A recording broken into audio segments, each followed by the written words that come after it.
Hi guys! Welcome to my class. Our topic for today is about lines. You're going to learn it here, the easy way. In case you are new to my channel, please subscribe so that you will be kept notified on the next math lesson. Then like and share so that you can also help other students. We are going to learn today how to classify angles formed when two lines are cut by a transversal. And we are going to find the missing angle measures when two parallel lines are cut by a transversal. Before we move to our main lesson, I want you to remember all the keywords that I am going to share with you so that everything will be easier for you. I want you to remember that a line that cuts across two or more usually parallel lines are called transversal. In the figure below, the line X is a transversal. It cuts across the parallel lines of line A and line B. Perpendicular lines are lines that are at right angles, 90 degrees, to each other. For example, line AB is perpendicular to line CD. Parallel lines are lines on a plane that never met. They are always the same distance apart. Like the example that you can see here. They are always the same distance apart and they never met. Interior angles are any of the four angles formed in the area between a pair of parallel lines when a third line cuts them. Like the example here, angle 3, 4, 5, and 6 are all interior angles. Exterior angles are angles formed outside parallel lines by a third line that intersects them. For example, angle 1, 2, 7, and 8 are exterior angles. Alternate interior angles are angles which are inside the parallel lines and on alternate side of the third line, if two parallel lines are tangected by a third line. For example, angle 4 and angle 5 are alternate interior angles, as well as angle 3 and angle 6. While alternate exterior angles are pair of angles on the outer side of each of those two lines but on opposite side of the transversal. Like the example here, angle 1 and angle 8 are alternate exterior angles, as well as angle 2 and angle 7. Corresponding angles are pair of non-adjacent angles, one interior and one exterior, but on the same side of the transversal. These paired angles are equal if the lines cut by the transversal are parallel. Like the example here, the corresponding angles are the measure of angle 1 and the measure of angle 5, as well as the measure of angle 2 and the measure of angle 6. Likewise, the measure of angle 3 and angle 7 are also corresponding angles, as well as the measure of angle 4 and angle 8. It is easy, right? Let us work on this example so that you will be guided. Classify the pair of angles in the figure as alternate interior, alternate exterior, or corresponding. How are you going to classify angle B and angle G? I want you to look at the figure.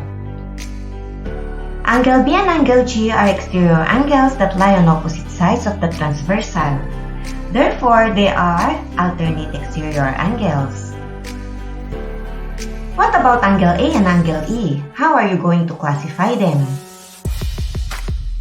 Angle A and angle E are in the same position on the two lines in relation to the transversal. Therefore, they are corresponding angles.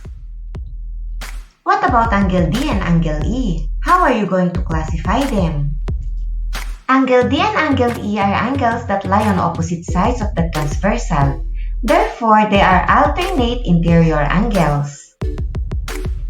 Let us work on this example so that you can understand it well.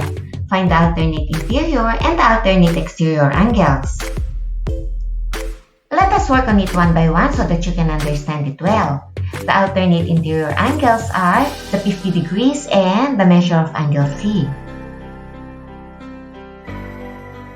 130 degrees and the measure of angle D are also alternate interior angles. us find now the alternate exterior angles. Angle A and angle F are alternate exterior angles. Moreover, angle B and angle E are alternate exterior angles. Let us work on the measures on all angles identified as letters. You can see that all pair of angles lie in a straight line, which measures up to 180 degrees. They are straight angles. Since 130 is supplementary to angle A, therefore angle A measures up to 50 degrees. And 50 degrees is supplementary to angle B. Accordingly, angle B is 130 degrees. Considering that alternate interior angles are 50 degrees, which is equal to angle C, accordingly, angle C is 50 degrees also.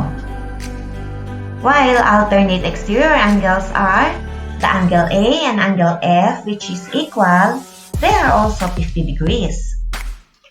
Likewise, angle D is equivalent to 130 degrees, which is also considered as alternate interior angles. And angle B and angle E are both alternate exterior angles, which is also equal to 130 degrees. Accordingly, we have met our goal for today's lesson. We have learned how to classify the angles formed when two lines are cut by a transversal. And we can find a missing angle measures when two parallel lines are cut by a transversal. To conclude our lesson for today, I want you to remember what His Highness Sheikh Zayed bin Sultan Al Nahyan wrote for us.